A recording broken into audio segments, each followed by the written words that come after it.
जय श्री कृष्णा भक्तों, श्रीमद् भगवद गीता अध्याय 5 श्लोक 20। न प्रहर्षयेत प्रियं प्राप्य नो द्विजेत प्राप्य चा प्रियं स्थिर बुद्धिरसं मूढ़ो ब्रह्मविद ब्रह्मणि स्थितः। भगवान कृष्ण अर्जुन को बता रहे हैं कि किस प्रकार ब्रह्म को जान लेने वाला ब्रह्म में ही स्थित हो जाता है। भगवान कहते हैं कि जो व्यक्ति प्रिय व्यक्ति, वस्तु या परिस्थिति को प्राप्त करके अत्यधिक हर्षित नहीं हो जाता है और अप्रिय को प्राप्त करके उद्विग्न नहीं हो जाता है, ऐसा स्थिर बुद्धि वाला व्यक्ति जो मोह के जाल से छूट गया है, जिसके संशय मिट गए हैं, ऐसा ब्रह्मवेत्ता पर ब्रह्म परमात्मा में ही स्थित हो जाता है।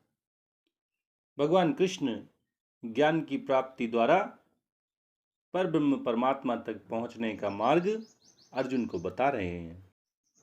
इस मार्ग में स्थित पड़ावों का वर्णन करते हुए भगवान अर्जुन से कहते हैं कि जो ज्ञानी पुरुष प्रिय वस्तु को प्राप्त करके, प्रिय व्यक्ति को प्राप्त करके, अनुकूल परिस्थिति को प्राप्त करके हर्ष से नाचने नहीं लगता है, हर्षित नहीं होता है और अप्रिय वस्तु, अप्रिय व्यक्ति, प्रतिकूल परिस्थिति के आ जाने पर जो शोक मग्न नहीं हो जाता है, उद्विग्न नहीं हो जाता है, विचलित नहीं हो जाता है, अर्थात जिसका मन समभाव में स्थित हो जाता है।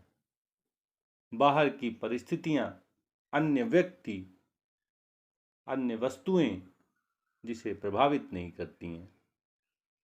ऐसा नहीं है कि उसे पता नहीं चलता है कि कौन सी अनुकूल परिस्थिति है, व्यक्ति है, वस्तु है, या क्या प्रतिकूल व्यक्ति, वस्तु और परिस्थिति है।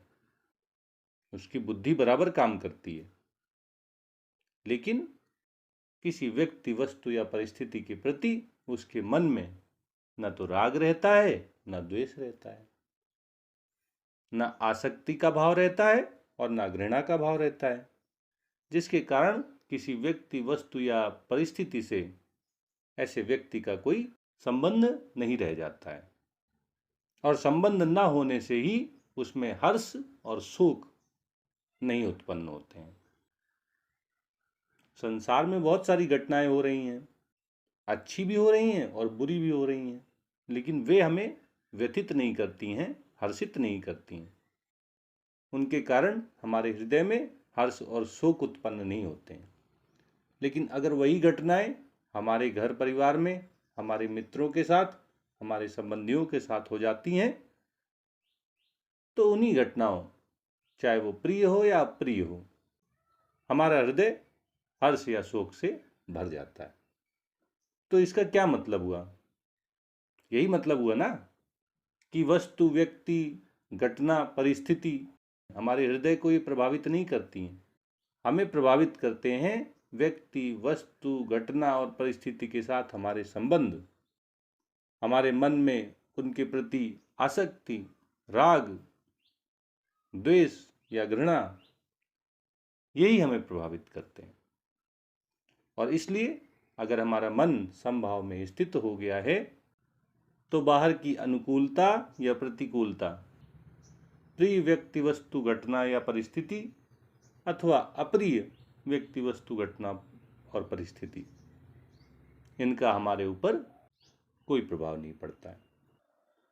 तो जब मनुष्य का मन समभाव में स्थित हो जाता है तो अगला पड़ाव आता है उसकी बुद्धि का। उसकी बुद्धि भी स्थिर हो जाती है। परमात्मा को जानकर कि परमात्मा सभी जगह हर समय उपस्थित रहते हैं, मनुष्य की बुद्धि परमात्मा में भली भांति स्थित हो जाती है। और जब मन और बुद्धि परमात्मा में केंद्रित हो जाते हैं तो अगला पड़ाव मनुष्य का मोह से मुक्ति।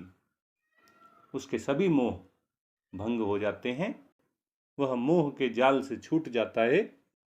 उसे एक गलतफहमी नहीं रह जाती है कि मैं शरीर हूँ, मैं इंद्रियां हूँ, मैं मन हूँ, मैं बुद्धि हूँ, किसी भी व्यक्ति, वस्तु, घटना या परिस्थिति के साथ उसका मैंपना का कोई संबंध नहीं रह जाता है। ये मेरा घर है, ये मेरे बच्चे हैं, ये मेरी पत्नी है, ऐसा कोई मेरेपन का भाव उस व्यक्ति के अंदर नहीं रह जाता है। ऐसा व्यक्ति असम्मूढ़ कहलाता है। वह मोह से मुक्त होता है,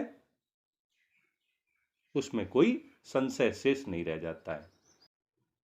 और जब मनुष्य संशय रहित हो जाता है तो उसे ब्रह्म का अनुभव हो जाता है, क्योंकि ब्रह्म तो सर्वत्र हर समय व्याप्त है।